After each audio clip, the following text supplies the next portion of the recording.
గాజాలో యుద్ధం ముగించేందుకు అమెరికా తెచ్చిన 20 పాయింట్ల ప్రణాళికపై 3-4 రోజుల్లో స్పందించాలని అమెరికా అధ్యక్షుడు డొనాల్డ్ ట్రంప్ హమాస్ను హెచ్చరించారు. శ్వేత సౌధంలో విలేకరుల ప్రశ్నలకు జవాబిచ్చిన ట్రంప్ హమాస్ ఆ ప్రతిపాదనలకు అంగీకరిస్తే గాజా యుద్ధానికి తక్షణ ముగింపు తేగలమని పేర్కొన్నారు. అమెరికా ప్రణాళికలపై ఇజ్రాయెల్తో పాటు అరబ్ అలాగే అన్ని ముస్లిం దేశాలు సంతకం చేశాయన్న ట్రంప్ హమాస్ నిర్ణయమే మిగిలి ఉందని వివరించారు. ఒకవేళ హమాస్ అమెరికా ప్రతిపాదనలు అంగీకరించకపోతే అది విచారకరమైన ముగింపు అవుతుందని ట్రంప్ తీవ్రంగా హెచ్చరించారు. కాగా గాజాలో యుద్ధం ముగించేందుకు అమెరికా 20 పాయింట్ల ప్రణాళికను తీసుకొచ్చింది. అందులో బందీలను 72 గంటల్లో విడుదల చేయడం, ఇజ్రాయెల్తో పాటు హమాస్ బలగాలు క్రమంగా నిరాయుధీకరణ చేయడం, గాజాలో పరిపాలనకు సంబంధించి ట్రంప్ నేతృత్వంలో ఓ అథారిటీని ఏర్పాటు చేయడం వంటి ప్రతిపాదనలు ఉన్నాయి.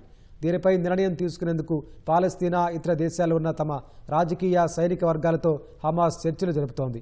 అందులోని సంక్లిష్టతల కారణంగా నిర్ణయం తీసుకునేందుకు మరికొన్ని రోజులు పడుతుందని హమాస్ తెలిపింది.